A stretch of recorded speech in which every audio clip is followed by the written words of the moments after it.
The March 3rd meeting of the Oregon Criminal Justice Commission. My name is Paul Solomon. I am the chair.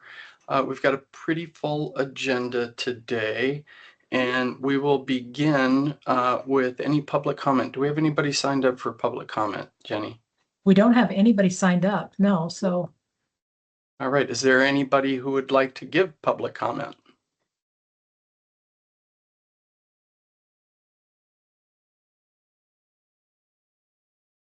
All right, hearing none, we will go ahead and get started with our agenda. The first item on the agenda. Do you want to do roll call first, yep. Paul?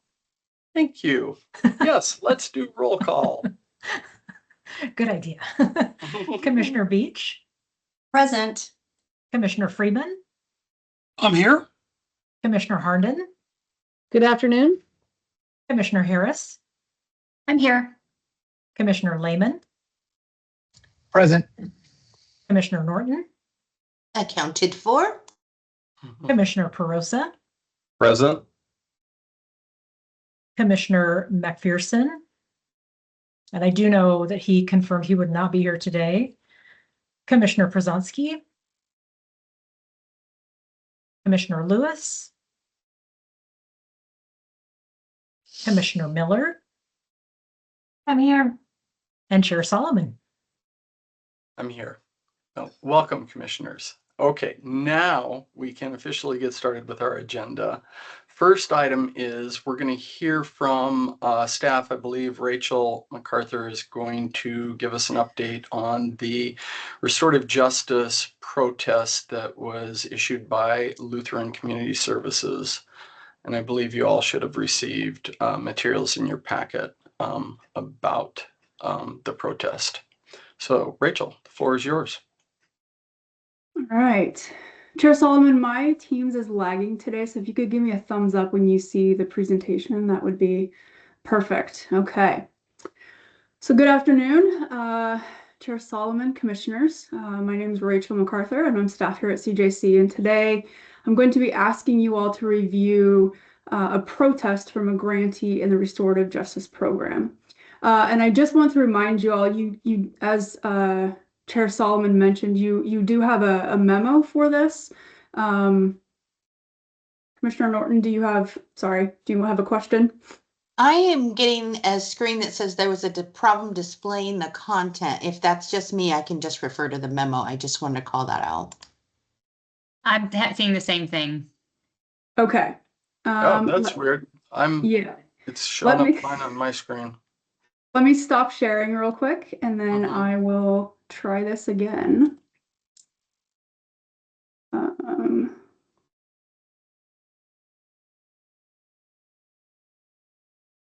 Okay. Did that change? No. No, still the same thing. Okay, let me try one more different way to do this, and then I appreciate your all's patience with this. 1 second.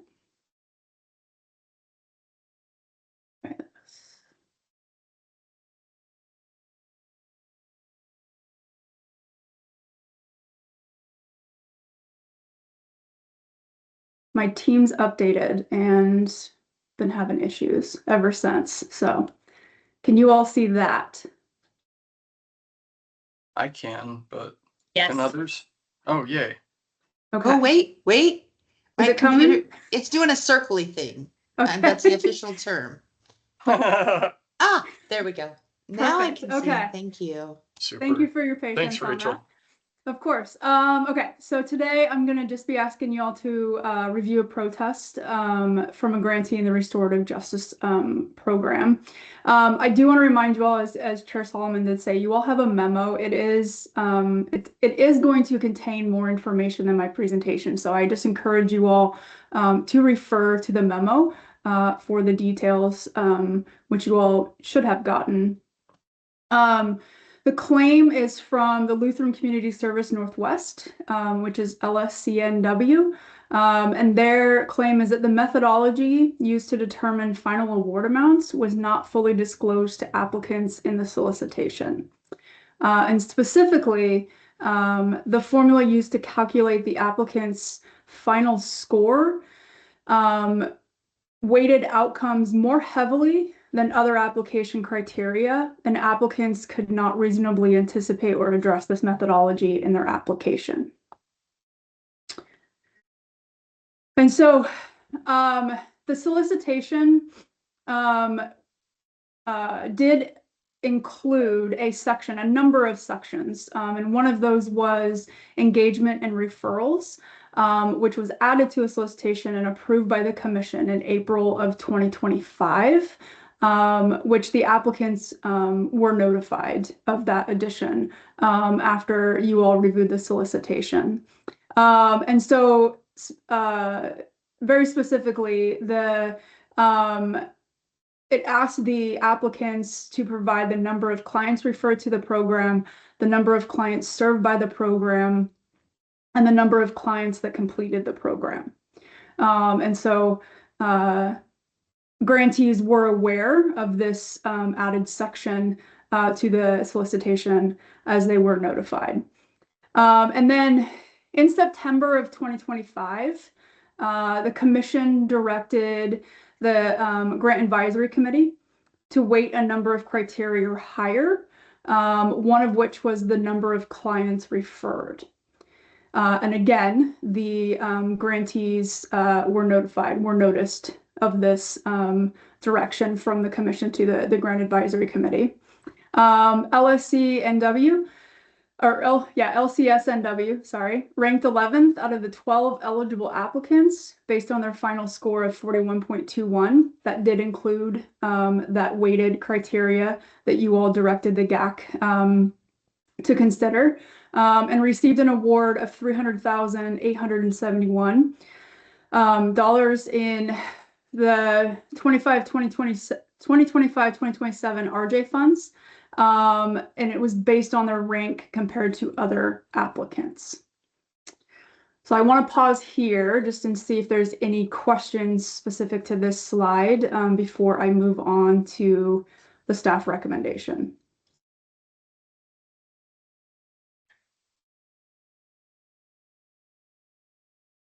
Okay. We're good. So the staff recommendation is to decline the request for corrective action submitted by LCSNW. There was no error based on law, rule, or solicitation language found in the reanalysis of applications or budget reduction strategies used. And at this time, Chair Solomon, I'll turn it over to you for discussion. Also, I do have this slide as potential motion language, should you need it. Great. Thank you, Rachel. Well, let's open it up for discussion. I reviewed all the materials, and while I am sympathetic to LCSNW's situation, I think at the end of the day, the most salient fact here is the fact that there was no error based on law, rule, or solicitation after review, but am really wanting to hear others' thoughts on this particular situation. Chief Harnden. Yeah, I've read the material as well. Is there any more specific information about the impacts of the lesser award to their organization? And I would agree to, I don't see any compelling reason that an error had occurred. I just was wondering what was impacted by the decreased funding. Commissioner Harden, we don't have any specifics on, are you talking about like line items that were impacted or just in general? Yeah, we don't have those specifically as to what was impacted. We just have kind of the overall award and how they described that it was impacted. Thank you. Yep. Commissioner Miller. Thanks. I read all the materials too, and agree. I had just a question though, for staff, which was one of the letters from Lutheran Community Services. They talked about unallocated funds, right? Whether there's an opportunity to receive those at a later date. And I'm just curious how the agency handle sort of unallocated funds in this program, if there's a second round, or how they kind of go through that process? Yeah, Commissioner Miller, that's a great question. If we do have the opportunity to disperse unallocated funds, sometimes we may or may not have that. But if we do, we actually bring it to you all to decide the process. There are a couple of options that you all would have. And some of those maybe you can open it up like a solicitation to new applicants, or simply just keep the existing applicants who are currently getting funds and figure out a disbursement process for them. And so we would come to you all for that decision if we did have the opportunity to do that. Usually we try to do that about a year into the biennium. And so we kind of know where their spending is, and also are giving them the opportunity to spend the money that they receive. And so they're not rushing at the end. So. Thank you, Rachel. That's really helpful. Yep. Any other comments, questions?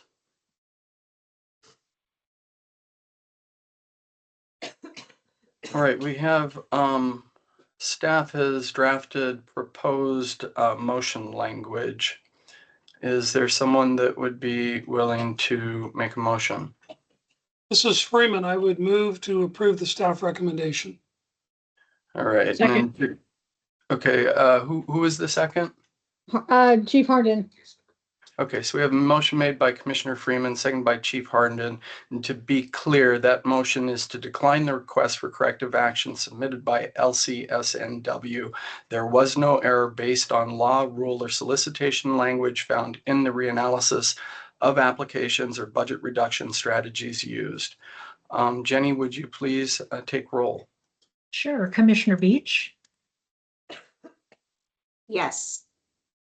Commissioner Freeman, Yes, I would have been happy to read the motion. I thought we were short on time. Oh, all good. Commissioner Harris. Yes. Did I get Commissioner Harnden in there? No, but yes. Sorry. Commissioner Lehman, Yes. Commissioner Norton, Yes. Commissioner Perosa, Yes. and Chair Solomon. Yes. All right. Thank you, Jenny. Rachel, it looks like you're still on deck. Next up, we're going to talk about the permanent rules for JMOOD. Yes, Chair Solomon, I believe the next two items you all are going to see me for are both permanent rulemaking opportunities. I have actually combined them into one presentation with kind of a split to vote on each. If you're okay with it, with me doing that, I can just continue through both. That's great. Is that okay? Perfect. All right, I will attempt to upload this again. Please let me know if you all have any sort of issues.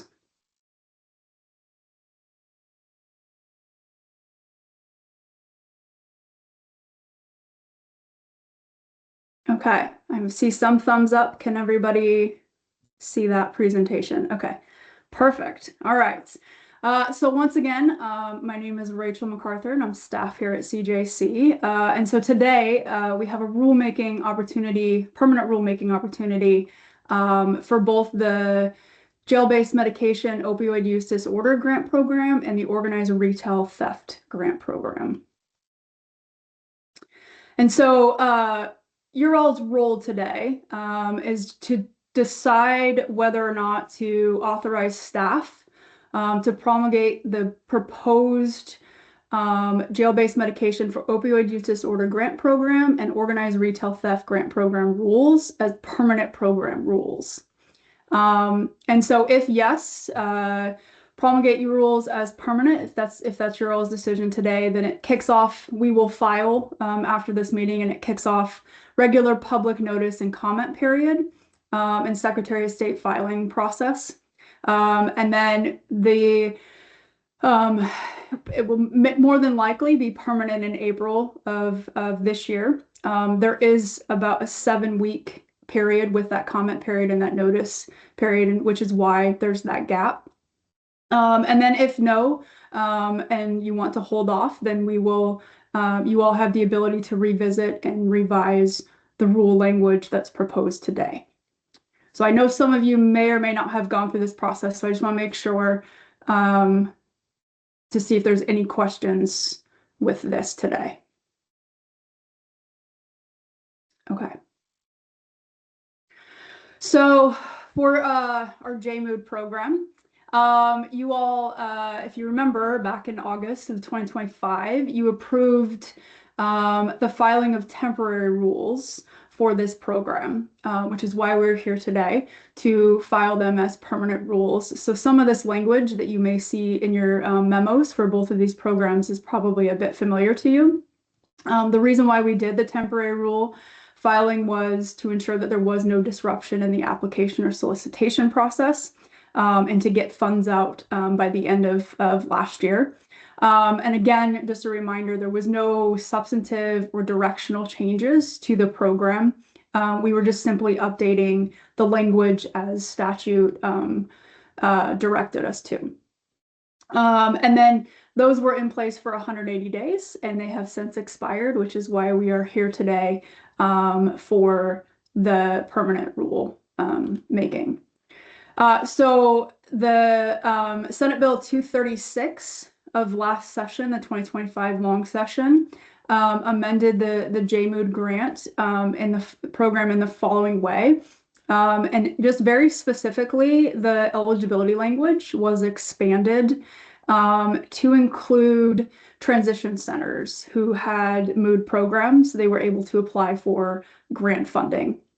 We did have two transitional programs that did apply, one in Clackamas and one in Washington County, and so they did receive funds under this new eligibility language.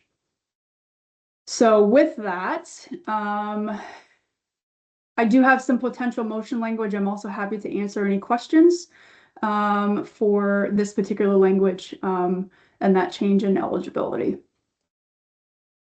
Great, thanks, Rachel. This seems pretty straightforward, but questions? Commissioner Norton.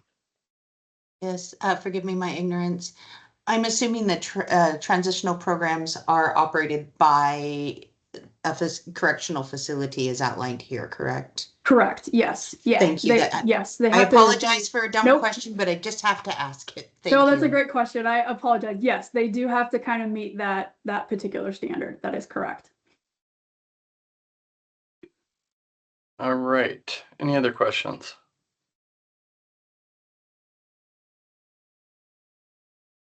Right, anybody willing to make a motion to approve the promulgation of the proposed JMOOD rules to permanent administrative rules?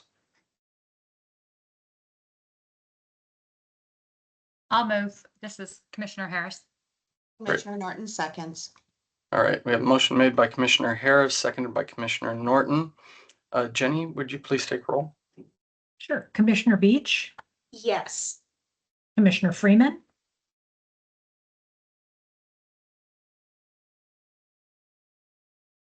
come back. Commissioner Harnden, Yes. Commissioner Harris, Yes. Commissioner Lehman, Yes. Commissioner McPherson, sorry, Commissioner Norton, Yes. Commissioner Perosa, Yes. and Chair Solomon. Yes. And is Commissioner Freeman? Oh, I just got a message from him, said he is here. Do you want to ask him for his vote again, Jenny? Yes. Commissioner Freeman, Yes. I'm sorry, I'm having a little trouble with my computer, but I think I got it working again. Great. thank you. Great. That's it. All right, and I just want to editorialize on this one for a brief moment. I am happy that the legislature has chosen to continue this program because, as you may recall, this was intended to be bridge funding to Medicaid, and Medicaid was going to pick up the cost of this program. But with the changes to the 1115 waiver, that no longer is a possibility. So we are really wholly reliant on state funding. Correct me if I'm wrong, Rachel, for this program at this point. Yes, that's correct. It also, just to kind of add to that, the first iteration of this was a pilot program, more or less, and so it only got a year's worth of funding. And this is the first full biennium of funding across the programs. So, yep. Super. All right. Next up, I think you're going to jump right to the retail theft. Yes. Okay, so the organized retail theft grant program, very similar process than the same as the JMOOD program. You all back in August did also file temporary rules for the organized retail theft grant program. And again, it was to ensure no disruption in the solicitation or application process, and we were able to get funds out at the end of last year. This did not make any substantive or directional changes to the program, so the program is operating the same. We just wanted to respond to the statutory changes. And again, the 180 days have since expired, which is why we would like to get the permanent rulemaking filed. So this was House Bill 3069 from the long session in 2025 that made some changes. You do have the memo for this with the draft rules. It is a little bit less clear in terms, it's kind of all over those draft rules, but essentially it removed the Oregon State Police as an eligible applicant and added the Oregon Department of Justice.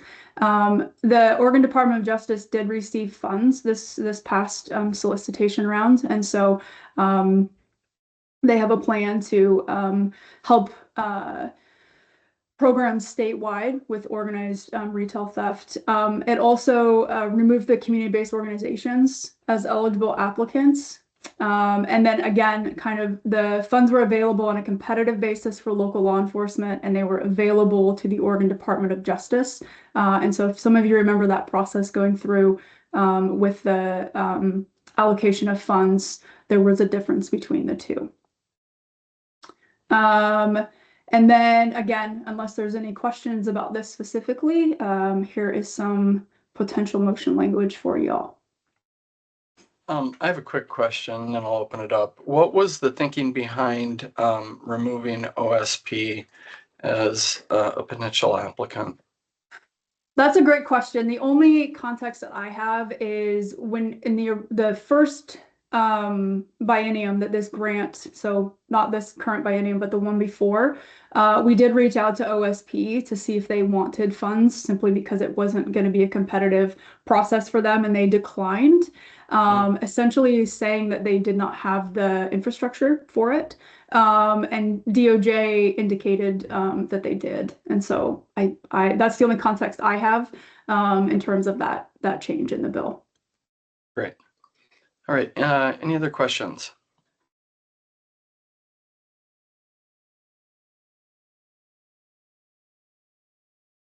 Right. Is there someone willing to make a motion to approve the promulgation of the proposed Oregon retail theft rules to permanent administrative rules?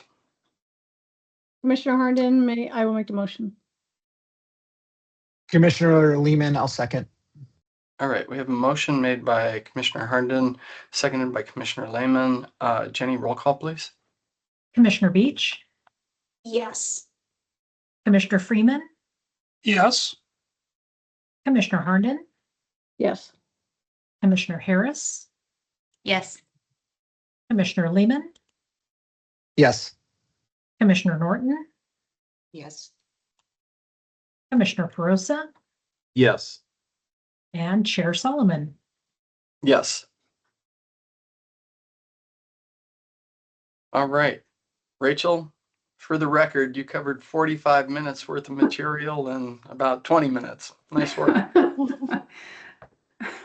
Glad I could help out. Thank you. Yeah, you bet. Thank you. All right. Next up, I think we're going to hear from Kylie Russell about the SCIP Advisory Board. Yes. Good afternoon, everyone. Can you all hear me okay? Yes. Beautiful. I'm gonna go ahead and upload my slide deck. So give me a moment here and potentially just let me know if you can or when you see it.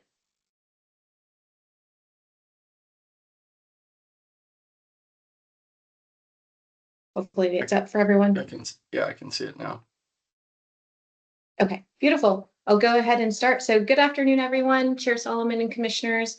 My name is Kylie Russell, staff here at CJC, and today I'm going to be presenting potential governance structure options for the Burn Skip Advisory Board. So to begin, I'll just start with a quick refresher on some of the information that I discussed during the February Commission meeting. So the purpose of the Burn State Crisis Intervention Program, or Burn SKIP, is to prevent or reduce crime and violence, with a particular focus on gun violence through state crisis intervention court proceedings and other related gun violence reduction programs. Commissioner Norton, do you have a question? I apologize. I'm getting that there was a problem displaying the content, so I don't know if it's just me. Okay. Looks like others are having the same problem again. Okay. And Rachel, I don't know if she's still on the call. She might be able to share her secret to getting the presentation uploaded correctly. Kylie, are you if you go all the way down and do the browse my computer option, is that what you did before? Yes, yes. Okay, that's what worked for me. Maybe just try it again and do the replace option rather than upload a copy when it comes up. Oh, can see it I now. see some Thank you. thumbs up. Okay. Beautiful. Yay. All right, Thanks, I'll go Rachel. ahead and jump to the second slide if that's okay for everyone. So just to reiterate, so Burn Skip, the goal here is to prevent or reduce crime and violence, again, with that particular focus on gun violence through state crisis intervention court proceedings or other related gun violence reduction programs or initiatives. So a couple of examples can include ERPO programs, court-based programs, behavioral health deflection programs, and more. This isn't an exhaustive list, but just a few examples here. Again, Burn Skip is overseen by the Bureau of Justice Assistance, or BJA, under the U.S. Department of Justice at that federal level. And so today, I'm here today to discuss the advisory board that will help guide this work for us in Oregon. Okay, and so just as a reminder, there is a requirement from BJA that all state recipients must form a diverse Burn Skip advisory board to inform and guide the state's related gun violence reduction programs or initiatives. The board must include representatives from the 7 categories that's listed here. And we've learned from BJA that existing advisory boards, task forces, working groups, or committees can be used to meet this advisory board requirement if the existing entity includes representatives from these categories here. Again, just as a reminder, the CJC did form this required advisory board, which was comprised of 21 representatives. This original group first convened in August of 2023 and was able to make progress on Oregon's SKIP state plan. However, the board has not met since October of 2024, and as of date, there have been no funds obligated to subrecipients on either of Oregon's SKIP awards. So, due to this time lapse in which this past board was last convened, the staff here at CJC sent out feedback survey to these 21 representatives in December of 2025 to gauge the level of interest in continuing this board and just to help guide our next steps forward. We asked past board members 3 questions. So first, which governance structure option they felt was best to move forward with. So option 1 was to shift the approval and advisory responsibilities to the Criminal Justice Commission. Option 2 was to use a hybrid model where the commission retains oversight and a smaller subcommittee is formed to focus on SKIP specific recommendations. Or option 3, to maintain the existing SKIP advisory board with updates to membership as needed. The second question we asked was whether or not they would be interested in participating in an advisory capacity should a renewed board or a subcommittee move forward. And then we also asked if they had any considerations or concerns that they felt staff should keep in mind during this process. So just to look at the survey results and the feedback. So of the 21 representatives this survey was sent to, we received 7 responses. 4 were from community representatives, along with 1 law enforcement, 1 victim services, and 1 behavioral health representative.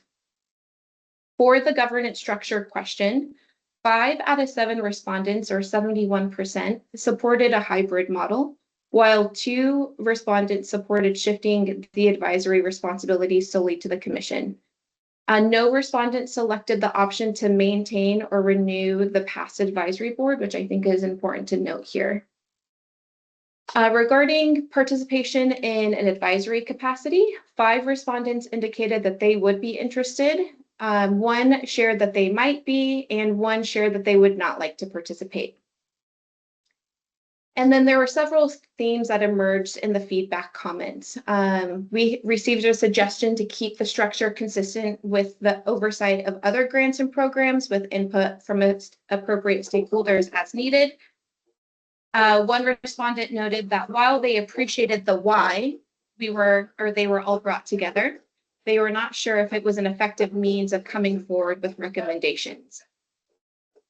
Others emphasized the need for clear communication and meaningful input from folks across the state, as it's just critical to overall state success. And then additionally, there was a respondent that shared that there's a lot of work that's being done in Oregon related to IRPOs and community violence intervention. So the main concern is just making sure that we can spend the money that's been allocated for this work and not have it risk being taken back by the federal DOJ. So given that most of the respondents were community representatives, the results here just largely reflect that perspective. Overall, we think that the feedback speaks to a desire for greater clarity, efficiency, and just having clear structure moving forward. Okay. So commissioners, I'm here in front of you all today to present you with 3 governance structure scenario options for the Burn Skip Advisory Board, with the goal of getting this required board established to bring us 1 step closer to getting these funds available to our state. These options have been outlined on the memo briefing that was sent out earlier, and I'll go into greater detail in the next few slides. But before we jump in, I just wanted to reshare that this is the desired timeline for our burn skip efforts. I mostly just wanted to reiterate that timing is a crucial element as we anticipate many key milestones that are highlighted here in red and other necessary smaller steps that are shown here in brown before we actually reach the goal start date of January 2027, shown here in yellow. So if all things go to plan with no delays, we anticipate a 21-month performance period for our subrecipients to implement SKIP initiatives. Okay. So to start with our first scenario consideration, to circle back to that earlier background piece, we now know that existing committees or work groups can satisfy the Burn Skip Advisory Board requirement, again, provided that they meet the federal representation criteria. And with the commission's updated composition as of July, the current membership reflects those SKIP requirements that are shown here on the table to the right. So with this balance now captured, scenario 1 would shift the approval and advisory responsibilities solely to the Criminal Justice Commission. In coordination with CJC staff, the commission would review and approve all burn skip proposals and budgets before being submitted to BJA. We'd be able to follow already established meet times and would follow similar structures that are already in place for general funded programs, which would just create a sense of consistency and continuity. Additionally, housing the expertise and decision-making within the full commission could improve efficiency by eliminating additional review layers and allowing for a more streamlined approval process and timely distribution of funds without impacting that previously discussed timeline on that last slide. I'll pause here. Okay, so Questions? this- Looks like Commissioner Freeman has Yes. a question. Mr. Chair, thank you. I have more of a general question, and I appreciate staff's report so far. I was wondering if staff had any thoughts on the fact that only a third of the previous commission even responded. Is that telling us something about the work? Is that part of the recommendation? Yeah, so that's, thank you for your comment, Commissioner Freeman. We did take note of that. And so of the 3 scenarios that we're presenting to you all today, you'll note that none are to focus on reestablishing or renewing that past commission board. And so we're trying to be responsive in that and trying to keep in mind on how to move our program forward and make sure that we can get our funds out to the state. And so the 3 scenario options that we'll be presenting on today focus on the commission retaining that advisory responsibility, and then also looking at 2 potential hybrid options with a subcommittee. Okay. All right, looks like we have another. Oh, no.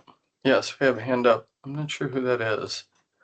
Can you identify yourself? Is it Kelvina? Hi, yes, I am a corrections counselor with Multnomah County Probation Parole. I just wanted to know, how would any of this apply to our agency? Because there are some crucial programs that's being defunded right now, and just wanted to know, is there any potential for funding to go roll into those programs as well?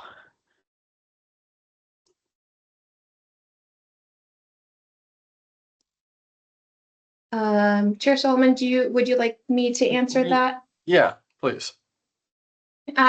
For law enforcement, that's something that we can definitely explore using SCIP funds. There's a variety of different initiatives that are allowable under our SCIP solicitation. And so happy to explore those and provide a few additional details once we get closer to releasing the SCIP solicitation.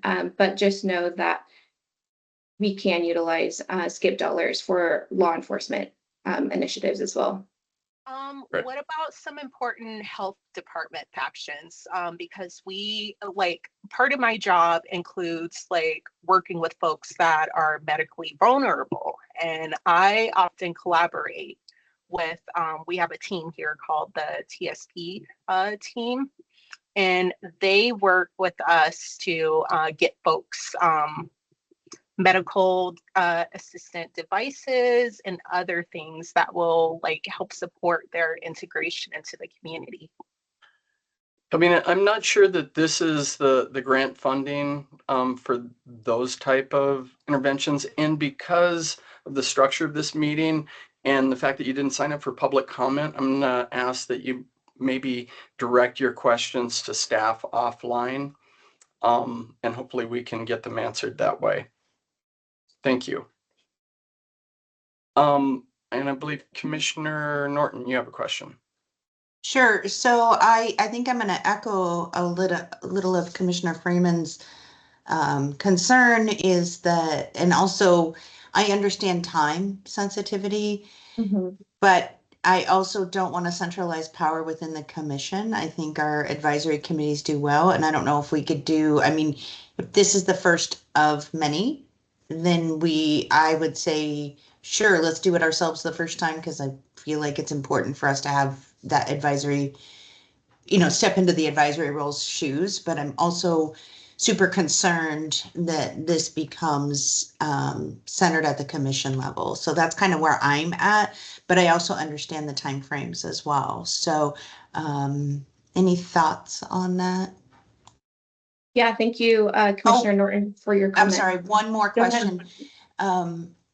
question. Additionally, whose responsibility was it to call those meetings? Or I'm not trying to throw anybody under the bus, but is there a legit reason, or that they haven't met since then? It might be that this grant program hasn't required any action? That's a great question. Thank you, Commissioner Norton. So during the February commission meeting, we had noted that there were some federal changes or administration changes at the federal level that did impact just the direction, and wanting to be mindful of how any of those changes might impact SCIP and some of our other federal grants as well. And so the PASS Advisory Board last met October of 2027. And then from there were also some internal staff capacity and competing priorities within CJC. And so it was just mostly a multitude of factors that led to there being a little bit of a delay. And then also some vacancies with who would be overseeing this. And so I am new to the CJC and stepping into this role. And so that's why one of the first things coming into this is addressing that. And I apologize, I was not at February's or last month's meeting. It's now March. I cannot even keep it straight. So if you would, as if the commission has already discussed this as a group, I apologize. Thank you. Beautiful. So I can go ahead and just discuss the scenario 1 process overview. So this was sent out in the memo briefing last week, the week before. I do just want to note that there were just some minor refinements that staff has made since we sent out this since we sent out the memo. So you might just see slight modifications here, but essentially under this scenario, we would operate under the same parameters as other CJC funded programs, just with the additional step of having applicants approved by BJA before funds could be obligated. So again, we'd be able to adhere to already established structures and processes, which would streamline our overall efforts. And to note, this is not our only scenario under consideration. So I'll now transition to our second option. So under scenario 2, the commission would still act as the sole advisory body, but the CJC staff would consult with an informal group of subject matter experts to provide input on burn skip initiatives. So this group would not hold any formal decision-making authority and would only serve in a consultative capacity only. So in terms of benefits, staff would be able to solicit diverse input and obtain technical perspectives, which would just help inform decisions. Also, having the flexibility to seek input on an individual level without the need to convene folks together could remove some of the administrative burdens that were previously experienced with our past SCIP board, which was a bit more formal. So things like scheduling conflicts, quorum challenges, decision-making delays, things in that nature. Now, in terms of potential barriers, we might experience delays through the additional work of needing to, 1, establish who this expert group would be, and then 2, needing to take the time to consult with them before staff could bring forth recommendations to you all, our commissioners. So with these, we'd likely see a slightly shortened implementation period of around 18 to 20 months, rather than the full anticipated 21-month performance period. And so here we have that process overview for scenario 2, again, just with slight modifications from what was sent in the memo. But what you can see, there are just some additional review steps that have now been incorporated. So it's jumped from a 5-step process to a 10-step process, just with this consultation piece added in. Okay, I can transition to the third scenario option. So here we have an additional hybrid option. However, under this scenario, we would establish and convene a formal subcommittee that's comprised of experts that are appointed by the commission, who would in turn provide formal recommendations to the commission for SCIP efforts. So this scenario option is the closest governance structure that was previously in place by our PASS Advisory Board. The main differences between scenario 2 and scenario 3 are that Scenario 2, there would be a bit more flexibility in the way that staff could seek input, where we could reach out individually to help inform decisions, and we wouldn't necessarily need to bring folks together. In scenario 3, we would need to appoint the subcommittee members. We would need to coordinate scheduling to hold a public meeting, and then eventually would need to convene with that group. In that public meeting, we would need to establish quorum and then would need to come to a mutual decision in order to move the work forward.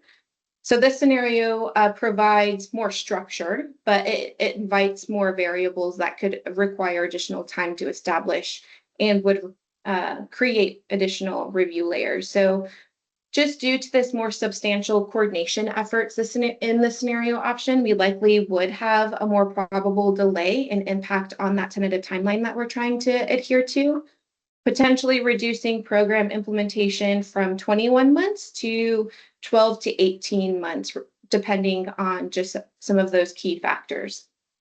So this is the process overview for scenario 3. It's very similar to scenario 2, just with that formal convening procedures in place, again, which would result in formal recommendations rather than advisory input like scenario 2. So slight modifications on this than what was presented in the memo. I can pause if there's any questions. If not, I can transition us to reviewing staff's recommendations. Any questions at this point from commissioners? All right. Okay. Let's take a look at the recommendations. All right. So out of the 3 scenarios, the commission's responsibility essentially stays the same. However, the level of administrative burden varies by scenario, and that administration burden will be placed just on staff. So under scenario 1, this is the most streamlined approach. We'd be able to operate under already established structures and processes, which would just reduce those additional review layers and just would be able to create efficient pathways to be able to approve things, but also to get these dollars out sooner. So additionally, we already know that existing bodies can be used to fulfill this requirement as long as that representation component is met.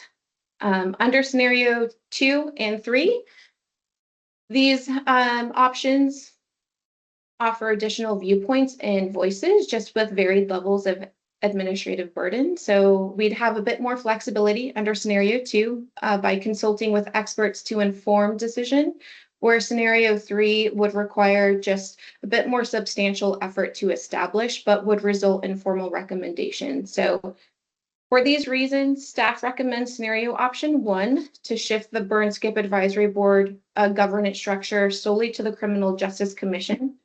But Chair Solomon, I'm happy to answer any questions that you have at this time. Great. Well, let's open it up for discussion. I have some thoughts about direction, but want to give other commissioners an opportunity to weigh in.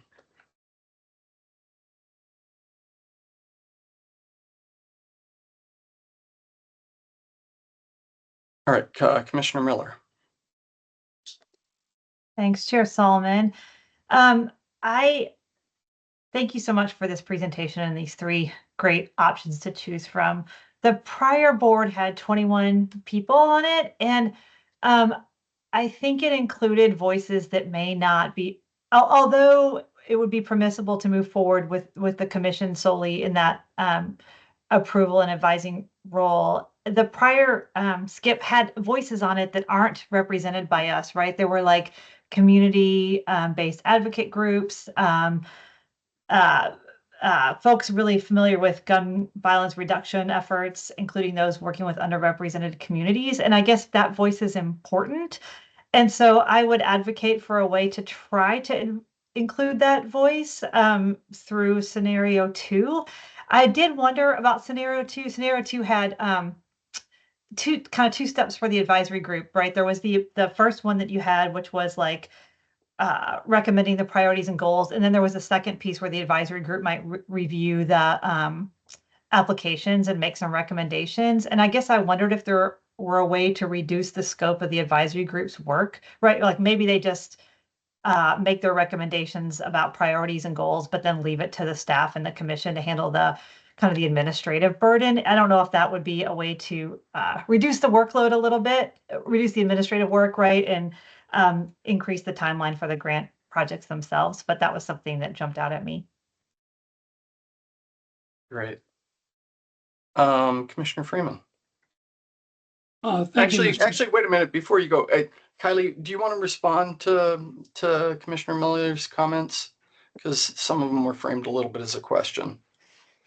Yeah, I'm happy to just make a couple of comments to Commissioner Miller. I do just want to echo that our past advisory board, the board of 21 folks, did have a larger community representation piece, and so that community aspect was through a variety of different lenses. Community-based organizations, those representing fields of research, as well as law enforcement through just like that violence lens. And so I think that's just something to potentially speak on just that past advisory board makeup. I do just want to quickly mention that all of the advisory representation requirements were met from that past board and are met in our current commission composition. Obviously, if there are additional viewpoints or voices that would like to be invited to the table, we can obviously leave it up to the commissioners to decide that. But thank you for your comment. Commissioner Freeman. Thank you, Mr. Chair. And my comments are sort of around the idea of having all the right voices at the table. When we looked at this originally, one of the things that really stuck out was every single slot was somebody that exclusively had a lens of issues with guns creating violence, and there was nobody there on the list, and no slots on the list that would have any view of how people might have guns and using guns for positive things like hunting and other things. So I know there was a position put on the big advisor group that was supposed to be shooter sports, hunting, somebody that could sort of bring that view to the table also. We also talked originally when this was put together about the really difficult politics around guns and talking about gun violence separately than just regular violence. So I think it is very politically charged, but I also think it's very difficult to navigate.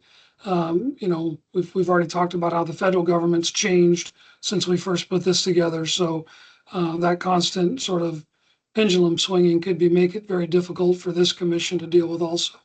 But I don't mind the recommendation and, the focus of trying to get some of it done and get, truly violence reduction work done outside the politics of, gun and gun control. So I'm happy to, understand and accept the staff recommendation, but it will be a politically charged topic on this commission.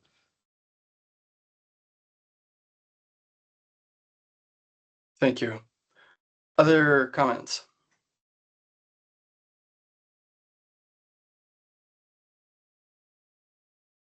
Well, let me share a couple of thoughts. Given the relatively modest size of the burn skip funding, I think it makes sense to streamline the governance structure and allow the commission to serve as the advisory and approval body. I worry about the administrative burden of creating another body that staff has to manage for a relatively small pot of money when we have technically the expertise on the commission. And to your point, Commissioner Miller, I recognize that we don't have all the voices, but using this model still, correct me if I'm wrong, Kylie, but this would still allow staff to consult with experts when needed. If we decided we needed another voice on a particular aspect of this, we could certainly solicit additional subject matter experts. Is that a fair analysis? Yes, Chair Solomon, I believe so. And then the other reason is kind of the timing aspect. When we create another body, as Kylie indicated, it reduces the amount of time that we actually have for implementation. And that also is a concern to me. So, I think staff have recommended scenario 1 because it simplifies the approval pathway and supports more timely distribution of funds, which seems like a practical approach. So that's my thinking, but I also am open to, if we want to go down a hybrid approach, that being an option. So anyone else want to weigh in on this? Commissioner Harris, I agree with you, Chair Solomon. I think with the amount of funding and the adding the extra layers, I think isn't very practical at this point. So I would be supportive of staff recommendation. Great. And I see a thumbs up from Commissioner Harden, and your hands up, Commissioner Lehman. Yeah, I was going to echo a similar thought. And I don't know, Kylie, maybe you can answer this. We don't necessarily have to vote to empower you to seek out additional advice or from subject matter experts.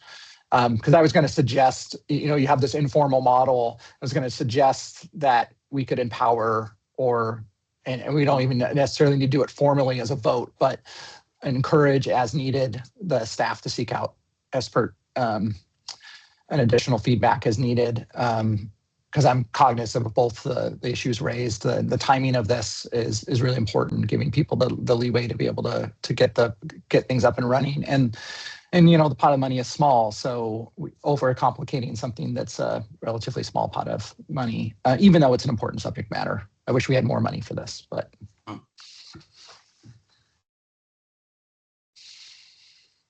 Kylie, do you want to comment at all on Commissioner Lehman's comments?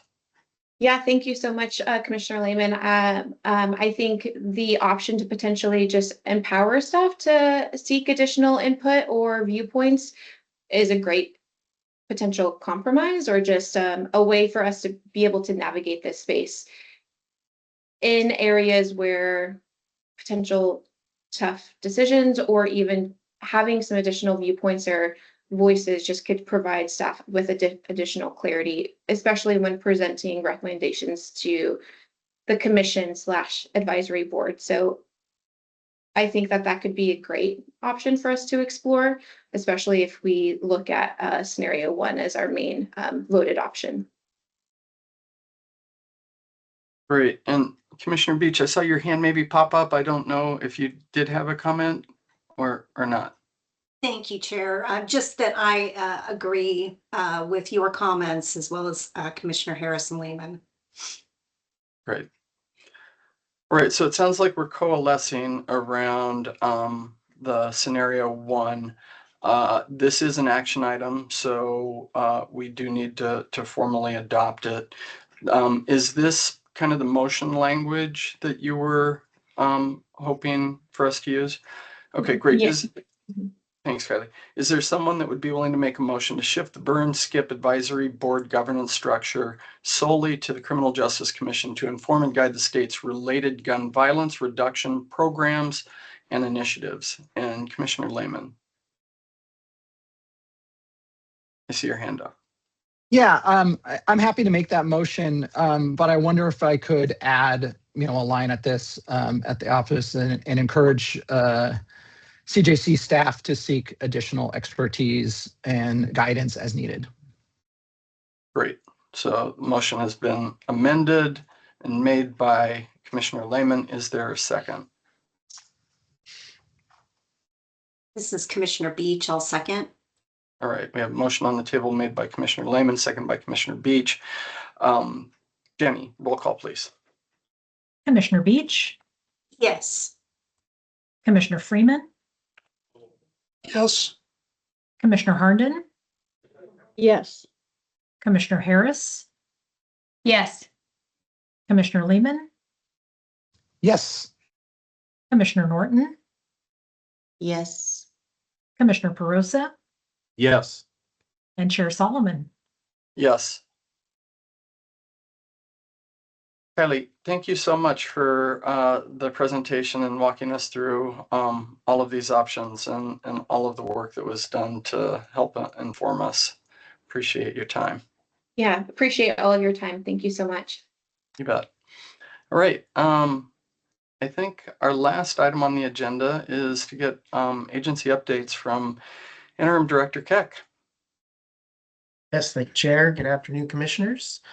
So my updates today are predominantly around the legislative session, which is nearing an end, although not yet completely final. So as a reminder, we did not introduce any agency bills for this session. So my updates are really related to the budget for one, and then a couple of bills that do have some impact to our programming. So the budget current status is a pending work session with the Joint Ways and Means Committee this afternoon. What we see and what's being moved forward at this point is I mean, loosely called budget neutral. Every agency is receiving some degree of salary pot to address increases in cost of living negotiated for state employees. So that is there. We had a change in who is our HR provider at the state. We transitioned from the Department of Corrections to the Department of Administrative Services and required a little bit of additional funding to accomplish that. That has been included in our proposed budget rebalance. And then as it relates to reductions, and if you recall, we had to put together quite a lengthy list of potential reductions. At this time, what is being sought is just a reduction in some of our vacancy savings for staff positions that are not yet filled this biennium. So all in all, I think it's worked out well for us at this point in time.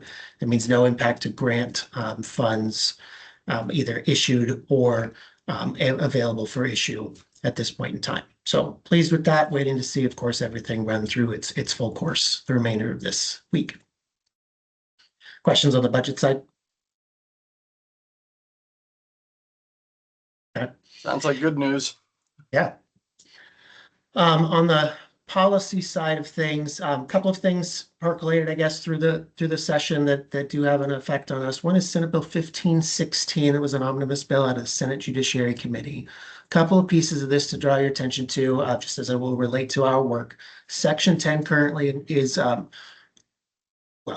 there's a number of sections, I forget all of them, but a bunch of sections that precede Section 10 focused on the use of automated license plate readers and like systems in our state.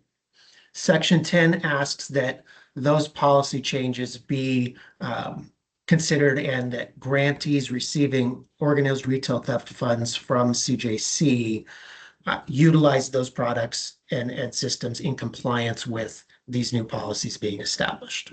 So we are obviously watching how that ultimately comes together as any policy in how policies will need to be implemented at the local level. And then we will take a look at any of our grant agreements in terms of what we need to do to ensure compliance for our portion. At this time, though, if you recall, the last round of grant funding, there was very little that was dedicated for these systems in the current grants. And we have since then had some signaled adjustments being made by the local levels to reduce that even further. But Ryan, yes, sir. Go ahead. I don't mean to interrupt, but my recollection, it was primarily Oregon retail theft where this was an issue. Were there other grants where folks were asking for funding for this technology? No, we've not received those requests through our grant processes. And this bill only addresses this kind of requirement for the organized retail theft grant at this time.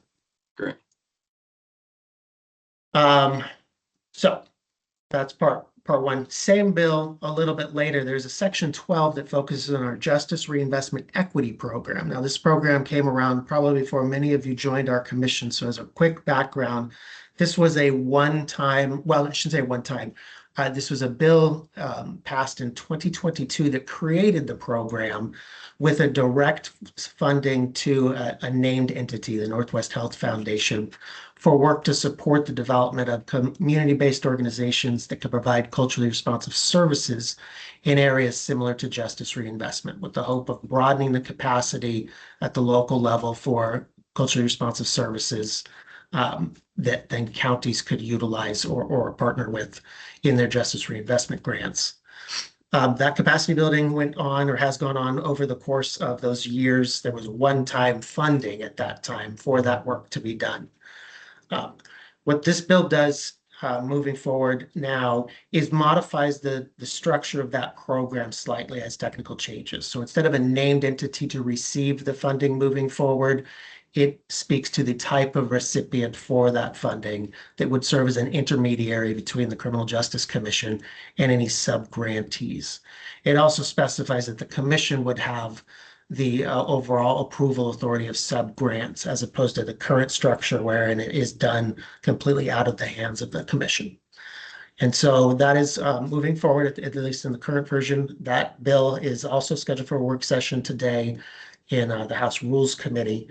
And I just want to note that there is no funding attached to this. So this program does not have any funding for this biennium. These are just technical fixes on how that program is established or would be established should there be funding moving forward. Great.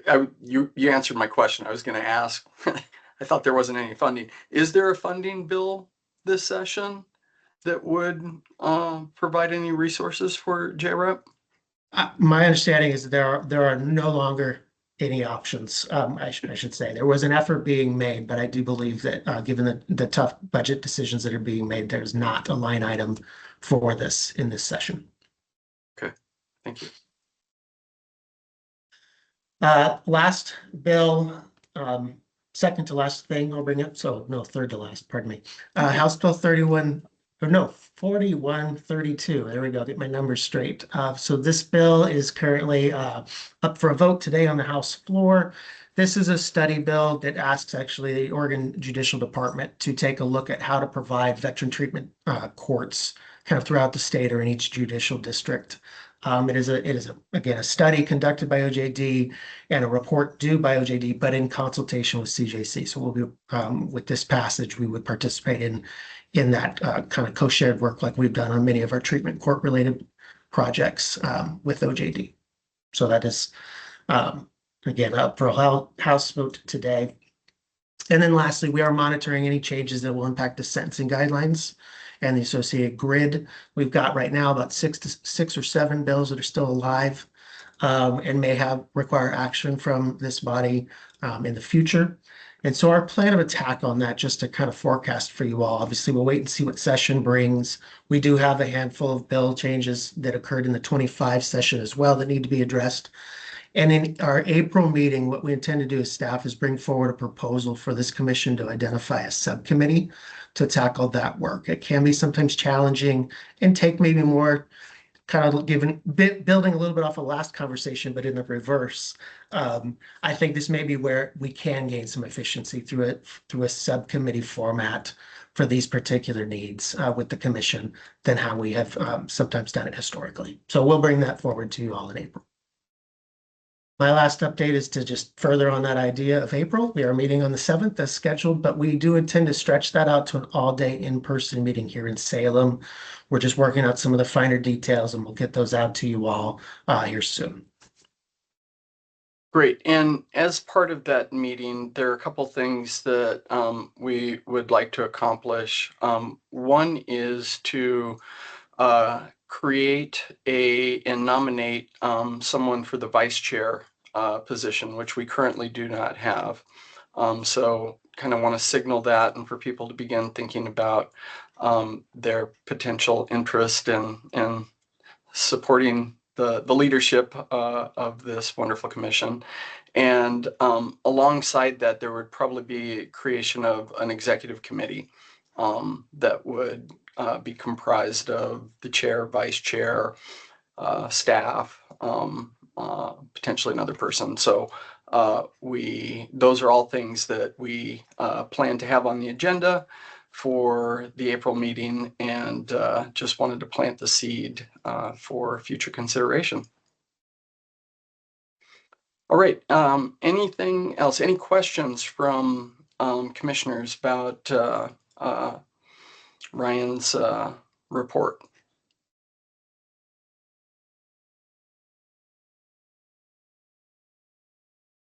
All right. Well, very efficient 2-hour meeting today. You get almost an hour of your day back. Thank you all for the good work, and look forward to seeing you at the April meeting in person, hopefully. Everyone. Bye-bye. Thank you all.